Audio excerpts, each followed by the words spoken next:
Hello everyone, আসসালামু আলাইকুম। Happy new year উপলক্ষে আমি আজ একটি কেক তৈরি করব। আমার কেকটি হচ্ছে একটি ডিম দিয়ে আমি গ্যাসের চুলায় এই কেকটি তৈরি করব। সেই জন্য আমি একটি ডিম নিয়ে নিয়েছি। এখন ডিমটি আমি ফেটে নিব। আমি ডিমটা একটু ফেটে নিয়েছি। এখন দিয়ে দিব 1 কাপ চিনি। চিনির সঙ্গে ডিমটা সুন্দর করে ফেটে নিব। ফেটানোটা যতটা সুন্দর হবে আপনার কেকটা ততটা নরম হবে। এবার আমরা দিয়ে দিব সয়াবিনের তেল 1 কাপ। এটা দিয়ে একদিক থেকে আমরা এটা ফেটতে থাকব। কেকের টেস্টের জন্য আমি সামান্য লবণ দিয়ে দিব। এবার আমি দিয়ে দিব আটা। আমি আটা দিয়ে আজকের কেকটা তৈরি করব। আপনারা ইচ্ছে করলে ময়দাও দিতে পারেন। আমি ফার্স্টে অল্প অল্প করে আটা দিব এবং মেশাতে থাকব। অল্প অল্প করে দুধ দিয়ে ব্যাটারটা রেডি করে নিব। লিকুইড গরুর দুধ দিয়েছি আমি এখানে। আপনারা ইচ্ছে করলে গুঁড়া দুধও দিতে পারেন, যার যেটা সুবিধা হয়। কেকের ব্যাটারটা রেডি হয়ে গেছে। এই দেখুন, এর ঘনত্বটা এরকম হবে, খুব বেশি পাতলাও না, খুব বেশি ঘনও না। আর আমার দুধ লেগেছে এখানে হাফ কেজির, এইটুকু বেঁচেছে, আর বাকিটুকু লেগে গেছে, এইটুকু বেঁচেছে। 1.5 পোয়া মতো দুধ লেগেছে। আমি এখানে 3 পোয়া দুধ জ্বালিয়ে হাফ কেজি করে নিয়েছিলাম। আর এখানে আটা লেগেছে 2 কাপ। যে বাটিতে কেকটা তৈরি করব সেই বাটিটা এখন রেডি করে নিব। বাটিতে সামান্য একটু তেল দিয়ে দিব। তেলটা দিয়ে বাটির চারিদিকে লাগিয়ে দিব। তারপরে বাটির সাইজে একটা কাগজ কেটে নিয়েছি, সেটা দিয়ে দিব। সেটা সুন্দর করে দিয়ে দিব। বাটির ভিতরে যে কাগজটা বাটির সাইজে কেটে নিয়েছিলাম সেটার উপরেও সুন্দর করে তেলটা লাগিয়ে চারদিক থেকে তেলটা লাগিয়ে দেবো, যাতে কেকটা লেগে না।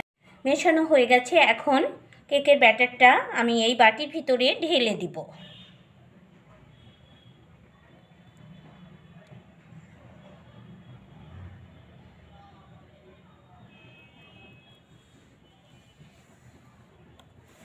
এবার আমি একটু ঝাঁকিয়ে দিব, যাতে এর ভিতরে বাবলসগুলো দূর হয়ে যায়। চামচের পেছন দিয়ে একটু ঘেটে দিলাম, যাতে সব জায়গায় ঠিকভাবে কেকটা সেটিং হয়। চুলায় হাই হিটে একটা কড়াই বসিয়েছি। 10 মিনিট এটা হাই হিট দিয়ে নিয়েছি। এখন এটার উপরে আমি বাটিটা বসিয়ে দিব। দিয়ে দিয়েছি, এখন বাটিটা বসিয়ে দিব। বসিয়ে জালটা একটু কমিয়ে দিব।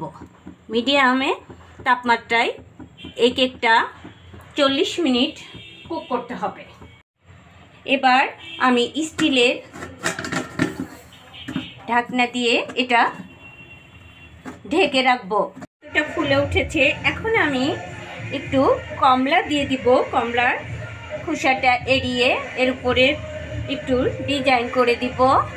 কমলাগুলো দিয়ে দিয়েছি। এবার আমি ঢাকা দিয়ে দিব বাকি 25 মিনিটের জন্য। ফিরে এলাম। এবার ঢাকনাটা উঠিয়ে দেখব কেকটা হয়েছে কিনা। এই যে ফুলে কত বড় হয়েছে। এখন আমি কাঠি দিয়ে চেক করে দেখব কাঠির গায়ে লেগে থাকে নাকি। এই দেখুন, একটুও লেগে নেই, তার মানে কেকটা হয়ে গেছে, মাঝেও হয়ে গেছে। আমি কেকটা এখন নামিয়ে ফেলবো। চারিদিক থেকে ছুরি দিয়ে ছাড়িয়ে নিব। ছাড়িয়ে এটা ট্রান্সফার করে নিব প্লেটের উপরে।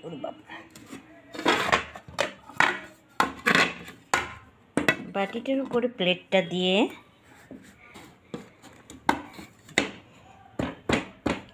কেকটা রেডি হয়ে গেছে। আমি পরিবেশন করে আপনাদের সামনে এসেছি। দেখুন কেকটা কতটা নরম হয়েছে। আমি এখানে ডেকোরেশন করেছি কমলা লেবু এবং চকলেট সিরাপ দিয়ে। এটা আমি নিজেই তৈরি করেছি। আপনারাও এভাবে বাড়িতে তৈরি করুন, আপনাদের অবশ্যই ভালো লাগবে। নতুন বছরের শুভেচ্ছায় হ্যাপি নিউ ইয়ার সবাইকে। আর সেই সঙ্গে আপনারা আমার চ্যানেলটাকে অবশ্যই সাবস্ক্রাইব করবেন, আর আমার ভিডিওটাকে দেখবেন, লাইক করবেন এবং কমেন্ট করবেন। আর আমার কথার বৈচিত্র্য পেজকে ফলো লাইক করে দিবেন। সঙ্গে থাকবেন, নতুন নতুন রেসিপি নিয়ে নেক্সট টাইমে আবার ফিরে আসবো সেই প্রত্যাশায়। আজকের মতো বিদায়, আল্লাহ হাফেজ, হ্যাপি নিউ ইয়ার।